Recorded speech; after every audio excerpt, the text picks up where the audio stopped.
It's quite rather depressing that in today's age, we're significantly discouraged or intimidated by the narrative of the masses, and sometimes even by our own friends and parents, from engaging in competitive endeavors, or rather being voluntarily subdued from our competitive spirits or tendencies because of the massive fear of being harmed, humiliated, and having our egos burned to the ground, and spawning an endless barrage of mental health issues. I do believe these particular narratives within the attitude that we have formed through various social conditionings is one of the major hindrances for us in taking the much necessary initiative to pursue the creative and professional endeavors that we are captivated by, therefore eventually handicapping ourselves early on in our lives from cultivating the necessary skills to become competent or capable in various productive endeavors. One of the most popular saying in this day of age is that comparison is the thief of joy, and that we should only compare in between ourselves to avoid damaging our self-esteem. Unfortunately, in this competitive world that we live in, comparison is innately inevitable. When we put ourselves out there in the market to determine the extent of our values, our strengths and weaknesses will always face constant judgments and juxtapositions from those who witness them and also others, especially when it comes to specific, creative, professional endeavors that involve solving other people's problems or fulfilling the cognitive and emotional void they're experiencing. Even though on the surface everything attempts to look seemingly respectful and righteous, you cannot expect a purely mutual, sympathetic acceptance or treatment within a realm that demands excellence in performance, as competition is antagonistic by nature. Everyone is trying to outdo one another to gain the credibility, status, resources, and legitimacy that they desire within the social and professional hierarchy. So judgments, criticisms, comparisons, indignations, and condemnations are all part of the game. Don't blame the people, blame the nature of the game.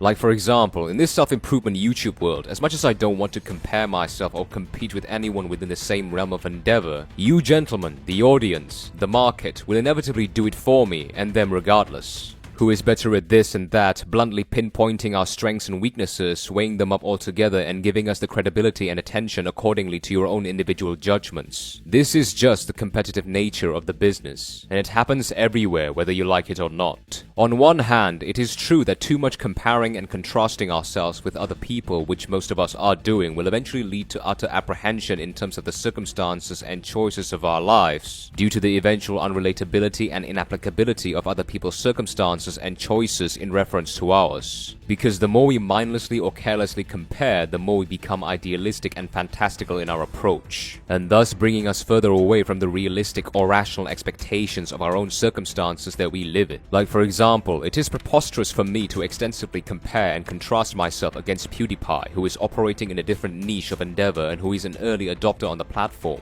We simply just operate in a different landscape and dimension of the business, and thus it is inappropriate for me to take him as competition. Just like how a football athlete is statistically and conceptually inappropriate to be compared competitively against an e-sport athlete, because they're operating in a different realm. This inappropriateness and unrelatability of comparisons is often why we eventually get discouraged by our insecurities or our lack of confidence or assurance within our capabilities. And a lot of the times, in order to direct attention away from them, we start to offensively discredit and ridicule other people's seemingly better circumstances. Now, on the other hand, lacking or being completely absent from comparisons or competitions could sabotage our own progress, as we don't have a solid and reliable frame of reference to measure our own position or status in the professional or social hierarchy. Not to say that we can't use ourselves as a frame of reference. Of course you can. In fact, it is necessary to monitor our own progress. However, when it comes to setting goals or achievements, making comparisons singularly with ourselves will not be as much of a legitimate and computable of a reference to rely on. For example,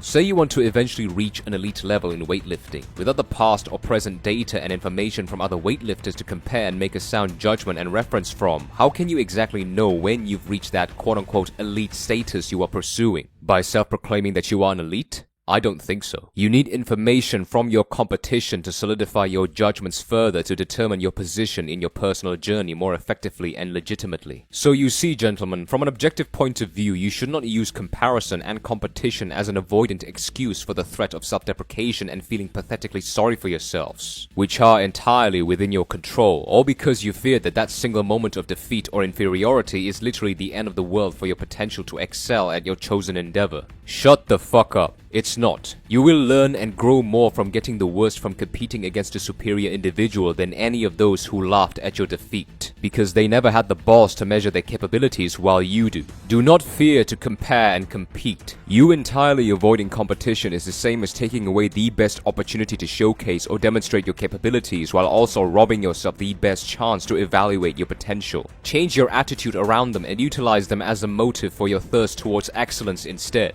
Because one beautiful thing that they do to you if you use them the right way is that they incentivize you profoundly to take that much needed initiative to just act. Now, an important thing to mention is that I completely understand the singularity of purpose narrative that most of us in the self-improvement world are trying to achieve by making ourselves as the sole frame of reference for our own respective endeavors. You know, the quote-unquote I do things purely for myself kind of attitude. And I was this type of person as well not too long ago, and I was wrong, as I became aware of the critical limitations that it presents. Because an important point to remember is that we are social creatures by nature, and no matter how singular we perceive our motives to be, there will always be a part within those motives that puts an emphasis on us making the efforts to be perceived more positively by others, no matter how small, consciously or unconsciously. And there is no shame in that. It's not like we're doing it purely for the sake of other people's approval, because if that's the case, we would be doing it purely for the sake of clout and attention. Nothing involved with our own personal objectives that we want to achieve. But this is different. This is about self-actualization and being perceived by other people the way we want to be perceived according to our own terms, not the other way around. Thank you for watching.